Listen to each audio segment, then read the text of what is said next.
Hey, I'm Jeffrey Rickman. I'm the pastor of Nowata Methodist Church in northeastern Oklahoma, and I'm also doing a podcast called PlainSpoken. I'm putting this on both the church and my personal channels so that this can get maximum outreach and impact. I'm wanting to do a fundraiser for a church that's led by a friend and Christian brother of mine named the church is called Gwarimpa Abuja, and my friend is Absalom Nuhu. So if you've already read my Substack on this, I'm not going to have a lot of new information. But for those of you who aren't subscribed to my Substack, you should subscribe.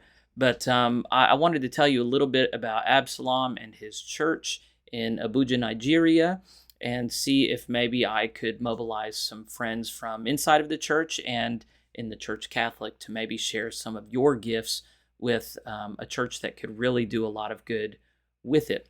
So I'm going to overlay some pictures and some video in the midst of this. I'm trying to keep it short. But Absalom is a person that I got to know in the midst of doing some interviews, trying to understand the context of Methodism in Africa. What does the Wesleyan heritage mean in Africa? What parts of John Wesley's legacy do African Methodists hold on to and preserve and take pride in? Holiness, sanctifications. Mm-hmm. These are the basic principles of John Wesley that Africans are holding on to, teaching our church to live a holy life. Absalom is a church planter of deep faith. He was commissioned in 2017 with just 20 members in his church in Abuja in the beginning.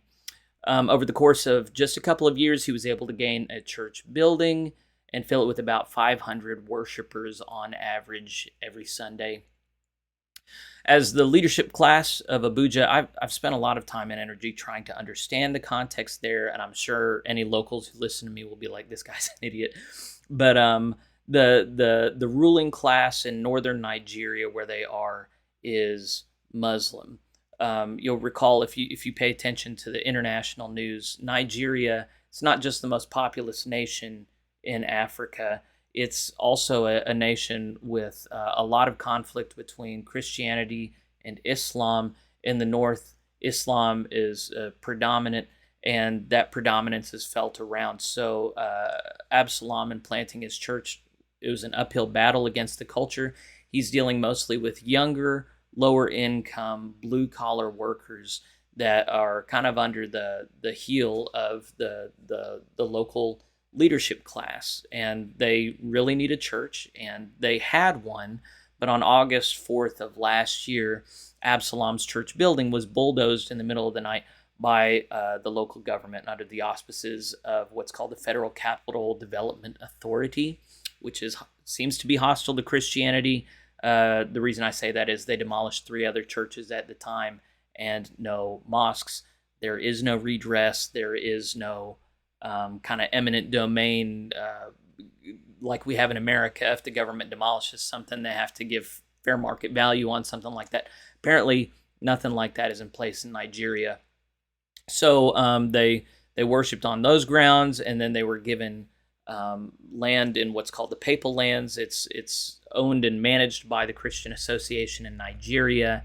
So this is further away from the city center, but they have been worshiping there under the cashew trees for, well, several months since then.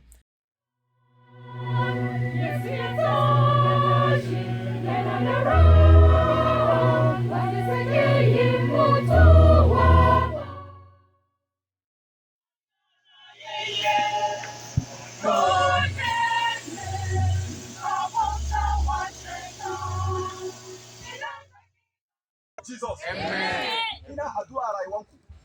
Anything that you want to become in life, duk abin da Allah ya ordaini ka zama rayuwa, bari wannan abun ya kasance. They got a tent eventually, and I'll overlay pictures and maybe some footage of them worshiping in the tent. But that tent eventually got blown away in a storm. This is a natural disaster that happened to us yesterday. The heavy winds that blew down the church, our tent on the ground. And so they got very clear very fast that a tent was not going to be a good facility for them. They need to build a building. These lands are hopefully, since they're further out of the way of the hustle and bustle of the city, not as inclined to be demolished by the government. So they need to build this building, but as I already said, most of their people are lower income. He is taking offerings every week. So far, they've taken in about $1,200. Well, they've probably taken in more since then. I got that number about a month ago. I've just been putting off making this video because I'm lazy and awful. Anyway, they've taken some money in, but I thought America has so much money. We're so blessed. Nigeria really is a place where we need to be bulking up, supporting, underwriting local churches. This is a place where ISIS and ISIL and Boko Haram and other Muslim militant groups are active. This is a place where Christians are being killed almost every day for the faith of Jesus Christ, for their faithfulness. I just think if we're not supporting the persecuted church over there, then we're not doing our jobs. My hope is that Absalom receives this help from us, and I'll try and overlay him talking a little bit about his context as well. But I hope that as he receives help from us, he's able to bulk his church back up to 700, 800, maybe 1,000 members over time, and that they can become a center for supporting regional churches in his area. I'm also just hoping that we can draw more lines of communication directly to churches in Africa. I came out of the United Methodist Church, where we depend on General Board of Global Ministries to do that work and draw those connections. And I really think it's better for local churches and individual Christians to have connections in those places. So if you think it would be good to give to this project, I'm going to put a link in the show notes to this video. Or if you're listening on the podcast, just check the show notes. I'm going to give you a link to our Tithely account, where in the top right-hand corner, you can select in the drop-down menu, give to this church in Abuja. And then, of course, my church will be able to send you tax documentation at the end of the year for a tax write-off. So if you have any questions whatsoever about this, to decide if you want to give to it, you're very welcome to contact me. I want to throw my weight behind this and see if we can't get this new building on the road to getting built for Absalom and his community as soon as possible, because as you understand, without a permanent edifice to protect from the elements, they're going to be very limited in the kind of ministry that they can do in Abuja. Let's equip them for ministry and mission in this. I don't think I said it. It's Nigeria's capital city. Okay, this is a place that matters a lot. Christianity needs to be represented. So let's do our part to platform Gwarimpa Abuja and the ministry of Reverend Nuhu, and may God be glorified. I appreciate you taking your time to prayerfully consider this. Whether or not you give, pray for Absalom and his church. May God be glorified in Abuja and throughout the world. All right. See ya. Hello, Pastor Jeffrey.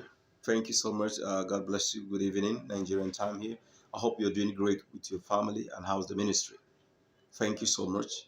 The reason why I'm sending you these video clips for you to share with the people out there, those who are within your church and your conference, impossible. So my name is Reverend Absalom Nuhu. I'm an ordained clergy with the United Methodist Church. So I pastor the church here in Abuja, the federal capital city of Nigeria. So we started the church in Abuja here in 2017 with about 20 members. And the church grew massively with over 500 worshippers in a single service. But unfortunately, our church was demolished by the task force of the FCT, that is the Federal Capital City Development Authority. They came and destroyed our church without giving us a quick notice. According to them, our church is located in a land that is not is located on the wrong direction, so we should shift from the place. What gave us concern was there are Muslims homes surrounding the church, and we have mosques close to us. They didn't touch the mosques and the homes of Muslims, but they destroyed our churches around there and Christian home that surround us. Quite unfortunately, and I don't want to talk much about that. We thank God. The good news is we have been given a land. We have been offered a land by the Christian Association of Nigeria. The Christian Association of Nigeria is the body that we, United Methodist Church, we belong to it as well. So we have been offered a land there to come and install the place of worship. We came there and installed our temporary tent that accommodated 500 worshippers. Last year, as we began to worship there, everything was moving smoothly. But unfortunately, we had another natural disaster that came and destroyed our tent. And the heavy winds that came with storm destroyed our tent and left us without a place of worship. Now, every Sunday, our church members do come around to worship in an open space. We worship under trees without building over us. And now we don't have many to install the place of worship. And it has really affected us in terms of our evangelical outreach, bringing people into the church. Our zeal to go about evangelizing, bringing people in the street into the church have really minimized. I've stopped totally because when people come around, they look at we are worshiping in the street, under tree, without building over us, and they wonder what we are doing. So this thing has affected us a bit. So I'm calling on you over there. You can help us to make sure that we get another place of worship for our staff. And we would really appreciate if you can come for our aid in this trying time for us. And we would really appreciate, because your assistance is going to bring back most of our church members who are